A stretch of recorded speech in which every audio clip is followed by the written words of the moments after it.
ಜಿಲ್ಲೆಗಳನ್ನ ಇನ್ನಷ್ಟು ಅರ್ಥ ಮಾಡಿಕೊಳ್ಳೋಣ. ಡಿಸ್ಟ್ರಿಕ್ಟ್ ದರ್ಶನ ಟಾಕಿಂಗ್ ಪ್ಯಾರೆಟ್ಸ್ ನಲ್ಲಿ. ನಮಸ್ಕಾರ ಸ್ನೇಹಿತರೆ, ಈ ಜಿಲ್ಲೆಯ ವೈಭವದ ಗತ್ತು ಇಡೀ ಜಗತ್ತಿಗೆ ಗೊತ್ತು. ಹಾಗಾದ್ರೆ ಆ ಜಿಲ್ಲೆ ಯಾವುದು ಅಂತೀರಾ? ಅದೇ ನಮ್ಮ ವಿಜಯನಗರ ಜಿಲ್ಲೆ. ವಿಜಯನಗರ ಜಿಲ್ಲೆಯ ಸಂಪೂರ್ಣ ಮಾಹಿತಿ ಇಲ್ಲಿದೆ ನೋಡಿ. ಕೇಳಿಸದೆ ಕಲ್ಲು ಕಲ್ಲಿನಲ್ಲಿ ಕನ್ನಡ ನುಡಿ, ಕಾಣಿಸದೆ ಹೊನ್ನ ಚರಿತೆಯಲ್ಲಿ ಹಂಪೆಯ ಗುಡಿ, ವೈಭವದ ತವರು ಕೂಗಿದೆ, ಪ್ರೀತಿಸುವ ಹೃದಯ ಬೇಡಿದೆ, ಕೇಳು ನೀನು. ಅಬ್ಬಾ, ಈ ಹಾಡನ್ನ ಕೇಳದವರೇ ಇಲ್ಲ. ಹಂಪಿಯ ಗತವೈಭವವನ್ನ ಇಂಪಾದ ಸಂಗೀತ, ಅರ್ಥಗರ್ಭಿತ ಸಾಹಿತ್ಯದ ಮೂಲಕ ಸಾರಿದ ಹಾಡು ಇದು. ಇದೇ ಹಂಪಿ ಇರೋ ನಮ್ಮ ವಿಜಯನಗರ ಜಿಲ್ಲೆಯ ವಿಶೇಷತೆ, ವೈಭವ. ಪ್ರವಾಸಿ ತಾಣಗಳು, ಶಿಕ್ಷಣ ಸಂಸ್ಥೆಗಳು, ರಾಜಕಾರಣಿಗಳ ಪರಿಚಯ ನಿಮಗಾಗಿ.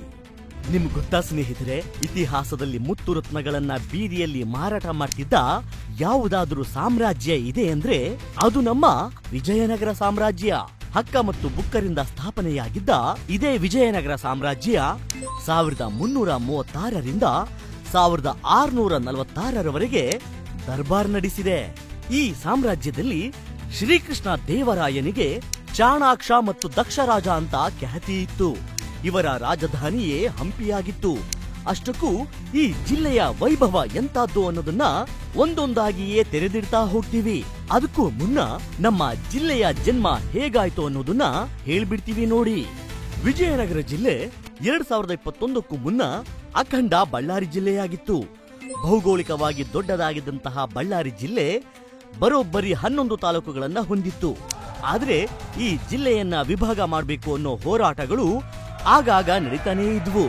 ಬಹುಪಾಲು ದೊಡ್ಡ ದೊಡ್ಡ ರಾಜಕಾರಣಿಗಳು, ಗಣಿಧಣಿಗಳು ಅಖಂಡ ಬಳ್ಳಾರಿ ಪರ ಗಟ್ಟಿಯಾಗಿ ನಿಂತಿರೋದ್ರಿಂದ ಪ್ರತ್ಯೇಕ ಜಿಲ್ಲೆ ಬೇಕೇ ಬೇಕು ಅನ್ನೋ ಹೋರಾಟ, ಕೂಗು ಅವೆಲ್ಲವೂ ನೀರಲ್ಲಿ ಹೋಮ ಮಾಡದಂತೆ ಆಗ್ತಾ ಇತ್ತು.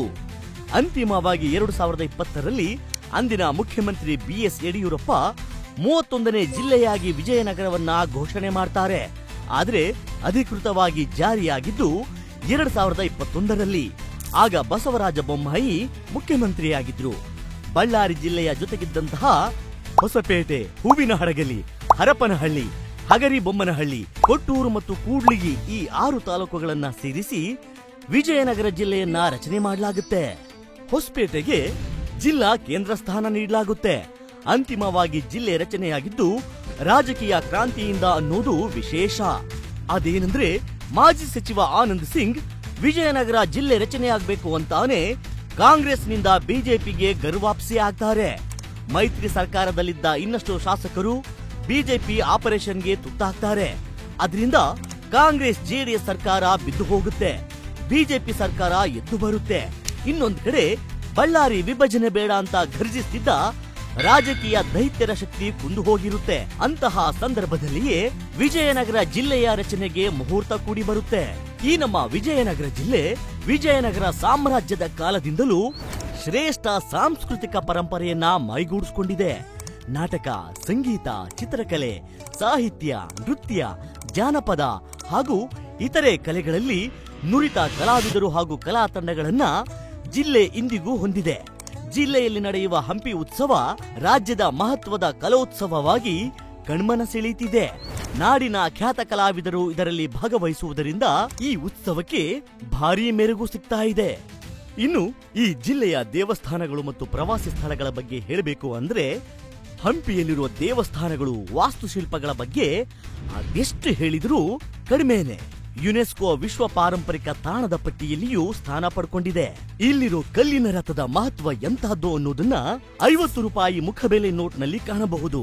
ಇನ್ನು ವಿಜಯನಗರ ಅರಸರ ಕುಲದೇವರಾಗಿರೋ ಹಂಪಿಯ ವಿರೂಪಾಕ್ಷ ದೇವಾಲಯ, ಉಗ್ರ ನರಸಿಂಹ ದೇವಾಲಯ, ಶ್ರೀರಾಮ ಸುಗ್ರೀವರು ಭೇಟಿಯಾಗಿರೋ ಗುಹೆ, ಕೋದಂಡರಾಮ ದೇವಸ್ಥಾನ, ವಿಠಲ ದೇವಸ್ಥಾನ, ವಿಜಯನಗರ ಅರಸರು ಹಿಂದೂ ಮುಸ್ಲಿಂ ಭಾವೈಕ್ಯತೆ ಸಾರಿದ ಲೋಟಸ್ ಮಹಲ್, ಇನ್ನು ಮಹಾರಾಣಿಯರ ಪುಷ್ಕರಣಿ, ಗುಡೇಕೋಟೆ ಕರಡಿಧಾಮ, ತುಂಗಭದ್ರಾ ಅಣೆಕಟ್ಟು, 450 ಅಡಿ ಎತ್ತರದ ಧ್ವಜಸ್ತಂಭ ಇವುಗಳು ಕೇವಲ ರಾಜ್ಯದ ಪ್ರವಾಸಿಗರನ್ನ ಮಾತ್ರ ಅಲ್ಲ, ಇಡೀ ವಿಶ್ವದ ಪ್ರವಾಸಿಗರನ್ನೇ ಸೆಳೆಯುತ್ತಿವೆ. ಇನ್ನು ಕೃಷಿ ಉದ್ಯೋಗದ ಬಗ್ಗೆ ಹೇಳಬೇಕಂದ್ರೆ ಜಿಲ್ಲೆಯ ಜನರ ಪ್ರಮುಖ ಉದ್ಯೋಗವೇ ಕೃಷಿ. ಇಲ್ಲಿನ ರೈತರು ತೊಗರಿ, ಜೋಳ, ಹುರುಳಿ, ಭತ್ತ, ಸೂರ್ಯಕಾಂತಿ ಮತ್ತು ಧಾನ್ಯಗಳನ್ನ ಬೆಳೀತಾರೆ. ತುಂಗಭದ್ರಾ ಅಣೆಕಟ್ಟು ರೈತರ ಪಾಲಿನ ಜೀವನದಿ. ಇಲ್ಲಿನ ನೈಸರ್ಗಿಕ ಸಂಪನ್ಮೂಲಗಳ ಬಗ್ಗೆ ಹೇಳಬೇಕು ಅಂದ್ರೆ ಕಬ್ಬಿಣದ ಅದಿರು, ಮ್ಯಾಂಗನೀಸ್, ತಾಮ್ರ ಭಾರಿ ಪ್ರಮಾಣದಲ್ಲಿ ಲಭ್ಯವಿದೆ. ಆದರೆ ಅದೆಲ್ಲವೂ ಉಳ್ಳವರ ಪಾಲಾಗ್ತಾ ಇದೆಯೇ ಹೊರತು ಬಡವರಿಗಲ್ಲ. ಅವರೆಲ್ಲ ಬಡವ ನೀನು ಮಡಗ್ದಂಗಿರೋ ಅನ್ನೋ ರೀತಿಯಲ್ಲಿ ಇದ್ದು ದಿನನಿತ್ಯ ಧೂಳು ಸೇವಿಸ್ತಾ ಅನಾರೋಗ್ಯ ಸಮಸ್ಯೆಯನ್ನು ಎದುರಿಸುತ್ತಿದ್ದಾರೆ. ಇನ್ನು ಶಿಕ್ಷಣದ ಬಗ್ಗೆ ಹೇಳಬೇಕು ಅಂದ್ರೆ ಕನ್ನಡ ವಿಶ್ವವಿದ್ಯಾಲಯ, engineering college, Ayurvedic medical college ಸೇರಿದಂತೆ ಅನೇಕ ಕಾಲೇಜುಗಳು ಗುಣಮಟ್ಟದ ಶಿಕ್ಷಣ ನೀಡ್ತಾ ಇವೆ. ಇನ್ನು ಅಂತಿಮವಾಗಿ ರಾಜಕಾರಣದ ಬಗ್ಗೆ ಹೇಳಬೇಕು ಅಂದ್ರೆ ಈ ಜಿಲ್ಲೆ ಒಂದು ಕಾಲದಲ್ಲಿ ಕಾಂಗ್ರೆಸ್ನ ಭದ್ರಕೋಟೆಯಾಗಿತ್ತು. ಆಮೇಲೆ ಬಿಜೆಪಿ ಆ ಕೋಟೆಯನ್ನ ಛಿದ್ರ ಮಾಡಿತ್ತು. ಇದೀಗ ಮತ್ತೆ ಕಾಂಗ್ರೆಸ್ ತನ್ನ ಬಾವುಟಗಳನ್ನ ಹಾರಿಸಿದೆ. ಮಾಜಿ ಉಪಮುಖ್ಯಮಂತ್ರಿ ಎಂಪಿ ಪ್ರಕಾಶ್, ಮಾಜಿ ಸಚಿವ ಆನಂದ್ ಸಿಂಗ್, ಪಿಟಿ ಪರಮೇಶ್ವರ್ ನಾಯಕ್ ಇದೇ ಜಿಲ್ಲೆಯವರು. ಸ್ನೇಹಿತರೆ, ವಿಜಯನಗರ ಜಿಲ್ಲೆಯ ಬಗ್ಗೆ ಮತ್ತಷ್ಟು ಮಾಹಿತಿಗಳನ್ನ ಮುಂದಿನ ವಿಡಿಯೋಗಳಲ್ಲಿ ತಿಳ್ಕೊಳ್ಳೋಣ. ಅಲ್ಲಿವರೆಗೂ ಟಾಕಿಂಗ್ ಪ್ಯಾರೆಟ್ಸ್ನ ಲೈಕ್ ಮಾಡಿ, ಶೇರ್ ಮಾಡಿ, ಸಬ್ಸ್ಕ್ರೈಬ್ ಮಾಡಿ. ನಮಸ್ಕಾರ.